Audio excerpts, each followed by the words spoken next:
Good morning, everyone. Thanks for being here, and thanks to Johanna and Nick at Congress Coffee for hosting us. We're gathered on Treaty 7 territory, home to Siksika, Piikani, and Kainai nations, the Ithka Stoney Nakoda Nation, consisting of Chiniki, Bearspaw, and Goodstoney bands, the Tsuut'ina Nation, and the Northwest Métis and Otipemisiwak Métis government representing Nose Hill and Elbow Métis districts. We're here today in a place that represents so many Albertans. People working hard, often balancing school, family, or other jobs, just trying to make ends meet. As MLA for Calgary-Klein, I'm proud to represent this riding and this beloved small business and bustling community hub here in Greenview Industrial. I'm proud to be an Alberta New Democrat standing alongside workers, students, and everyday Albertans. I'm so glad to welcome our leader, Naheed Nenshi, and MLA for Calgary-Mountain View, Kathleen Ganley, along with all of you, young, hardworking Albertans who could join us today. Without further ado, I'll turn things over to the Leader of the Official Opposition, Naheed Nenshi. Well, thanks very much, Lizette. What a pleasure to be here in Calgary-Klein. Thanks for having us in Greenview Industrial. Now, I will tell you that when Johanna told me she was planning on opening a super cool coffee shop and music place in Greenview Industrial, I might have said, it's a choice. But this is a bustling, wonderful community hub here at Congress, and I'm so happy, Nick. Thank you so much for inviting us to be here with you today. And it's great to see so many folks here today, along with many of the folks standing behind me. Thank you so much for being here. I promise not to talk for too long. That's a lie. But we will continue this. And this is symbolic of what we're trying to do. Throughout this summer, we have heard from Albertans that their number one concern is affordability and the cost of living. And there's a number of things you can do to deal with inflation and reduce prices, but one of the most important things you can do is protect people's paychecks. And that's what we're trying to do today with Bill 201. Whether you're serving coffee or working retail or managing shift work in hospitality, you deserve to know that your work is valued, that your paycheck is protected, and that you can live with less financial fear. Right now, Albertans are treading water, struggling to keep up with rising costs. We're seeing that across the board, in insurance and groceries and housing. The most recent StatCan data shows that more than 1/4 of Calgary households, and remember, Calgary is still the richest city in the country, and more than 1/4 of our households are financially struggling to make ends meet every month.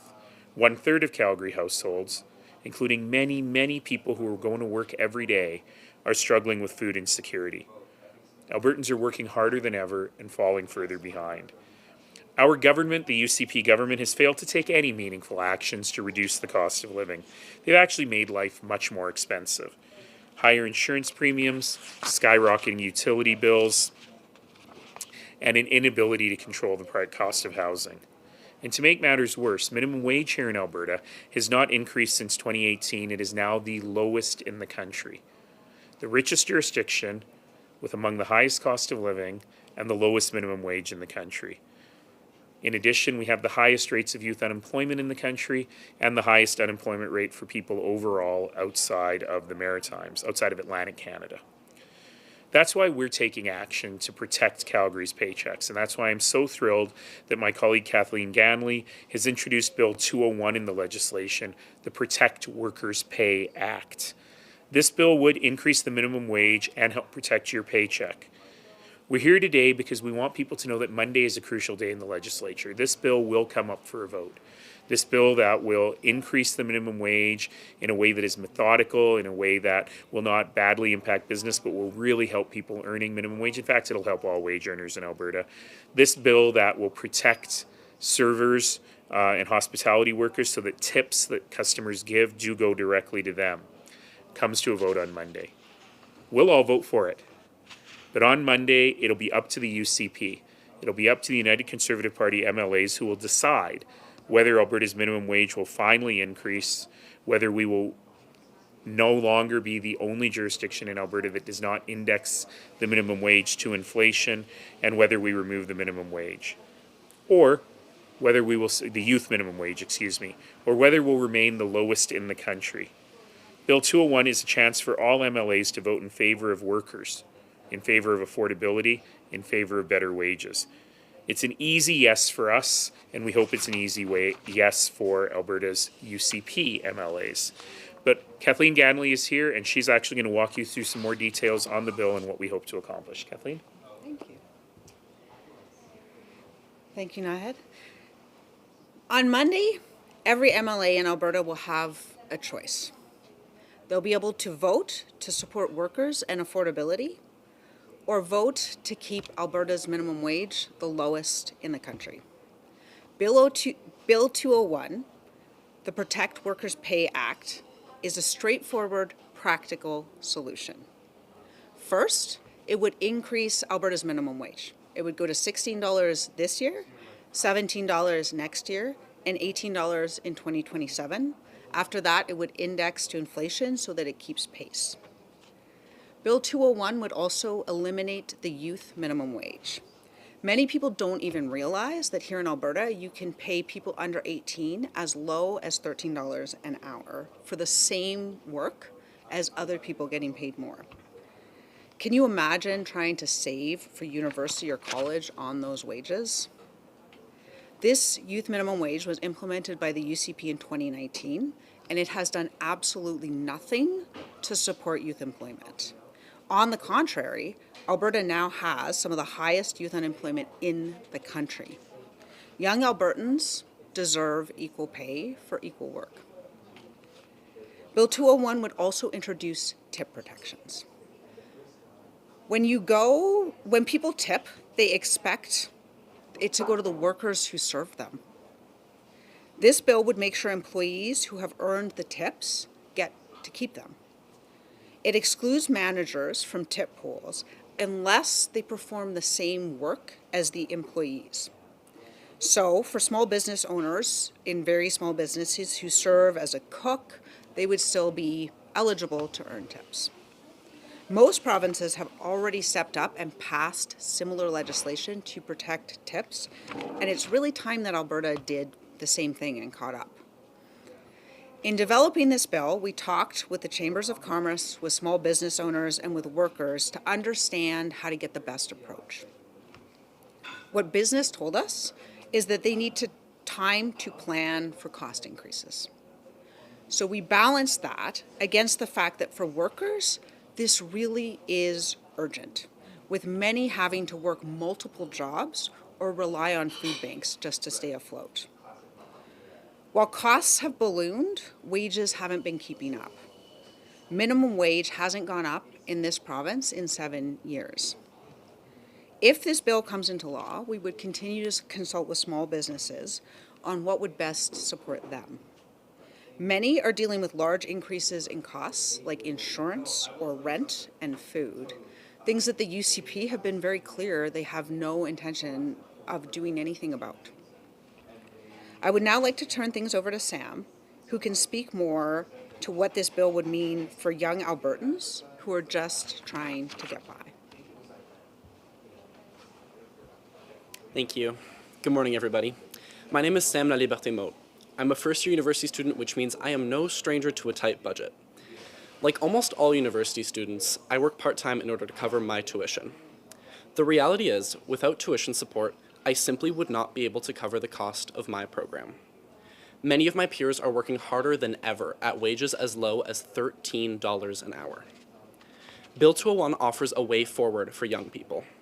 We must bring youth up to an increased minimum wage to ensure we are paid equally for equal work, so that we can afford to live. Between the rising costs of housing, groceries, tuition, and insurance, Alberta's youth are overdue for a fair shot. It is clear that Danielle Smith's government does not care about young people or their futures. Young Albertans deserve a better government, a government focused on youth, and that is a government led by Naheed Nenshi. Thank you.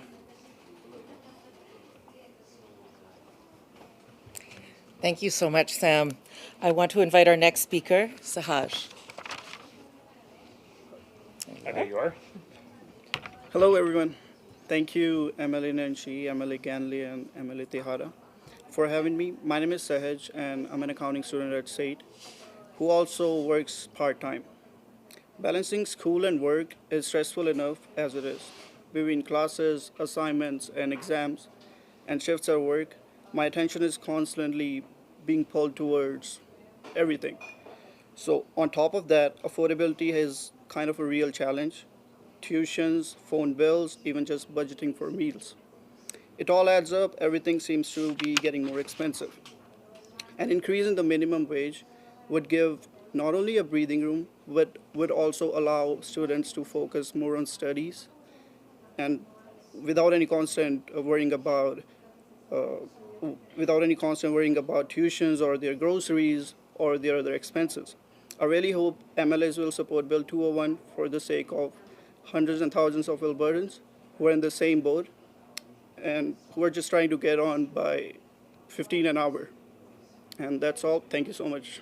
Thank you. Thank you so much, Sahaj. I'll now invite our next speaker, Taimur. Good morning, everyone. My name is Taimur, and I'm here for one reason only. Because I believe Albertan workers deserve better. Now, I've worked minimum wage before, and I still have friends that do so now. So I know what it's like to stretch every dollar, to have to choose between groceries or gas. And that's a reality for far too many Albertans today. Now, let me be clear. This bill is no luxury. Raising the minimum wage is the bare minimum. No one working full-time should struggle to afford their groceries or be sleeping in their car at night. Eliminating the lower youth minimum wage, I think that's what they call it, it's absurd. We need to be protecting our youth's wages, and we need to be protecting our workers' tips. Alberta is behind, and Bill 201 is how we start catching up. Thank you. Thank you.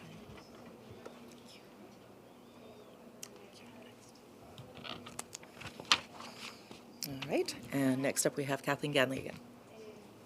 Thank you. So on Monday, the UCP government has a clear choice to make of supporting young and minimum wage workers in Alberta. It's my hope that they will join the Alberta New Democrats and vote yes on Bill 201 to improve wages and take action on making life more affordable for those who need it the most. Bill 201 is about restoring fairness. It's about protecting workers' pay and helping Albertans to keep up with the rising cost of living. It's a chance to do the right thing, and we're calling on every MLA in the legislature to do that. Thank you, and we're happy to take your questions. All right, thanks, folks. We'll now move to questions. So we'll do a first pass for questions in the room. And just a reminder for those joining us on Zoom to use the raise hand function to get into the question queue. All right, we'll move on to Zoom. So our first question comes from Josh Hall from Red Deer News Now. Josh, your line should be open.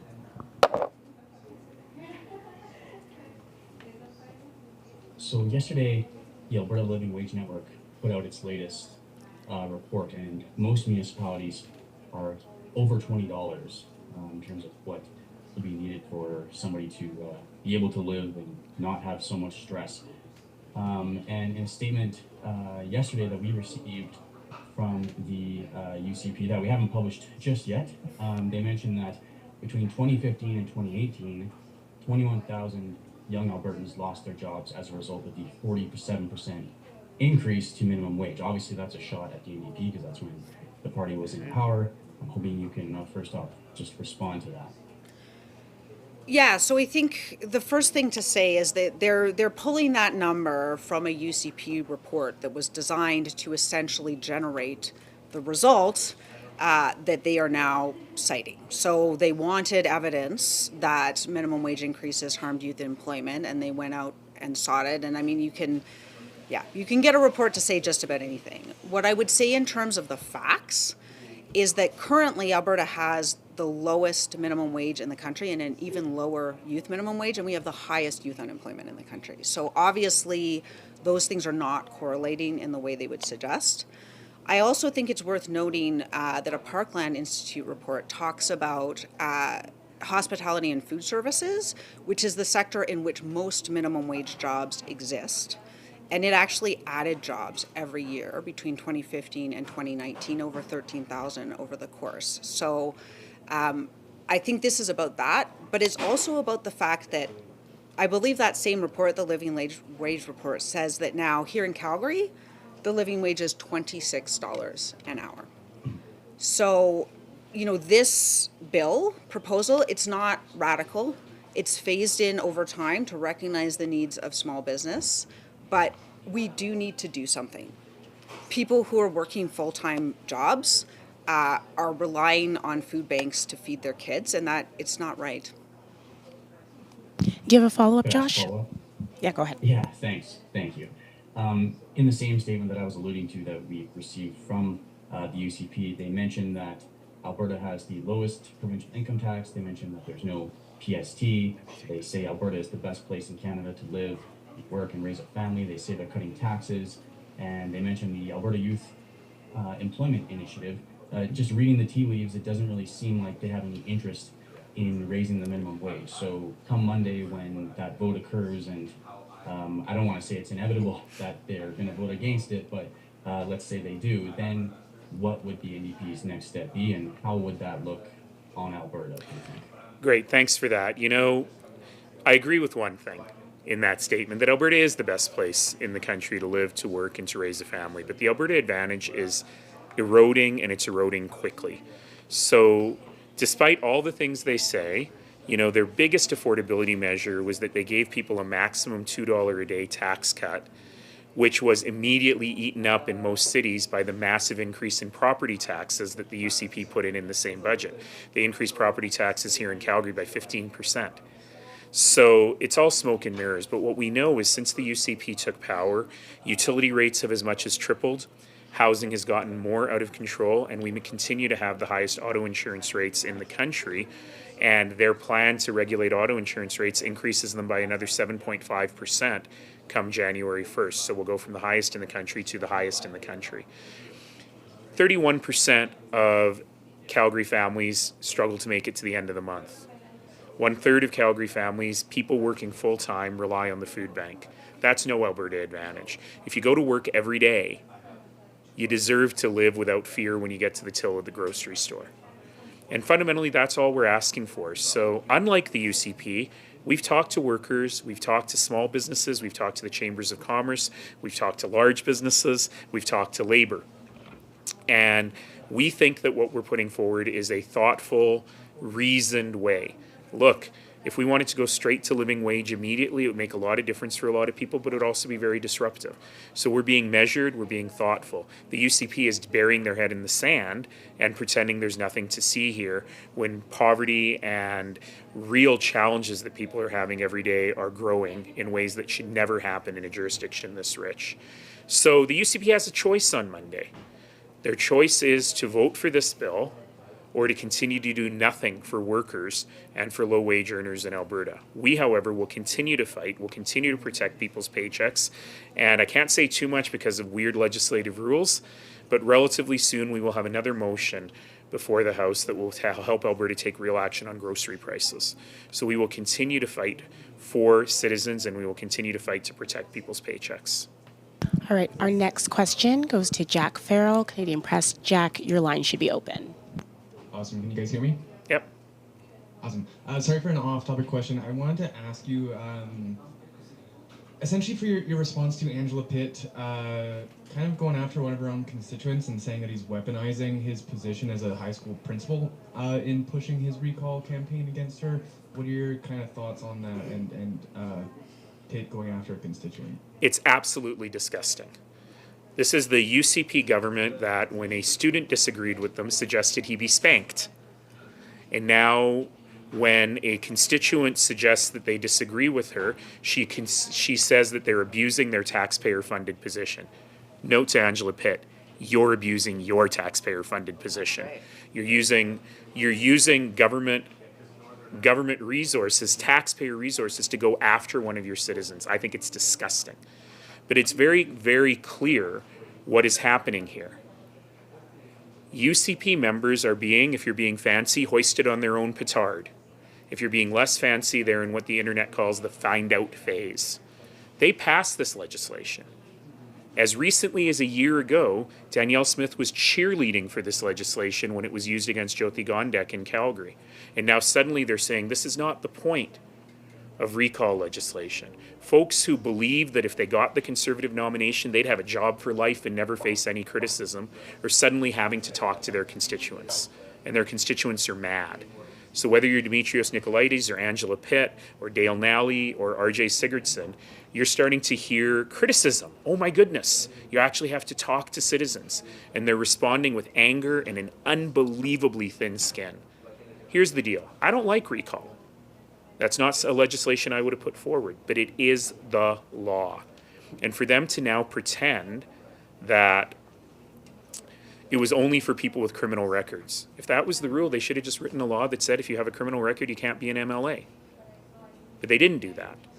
They wrote a law that they themselves cheerleaded and amended and said this is about keeping politicians honest between elections, and now that people are trying to keep them honest, they're suddenly scared of it.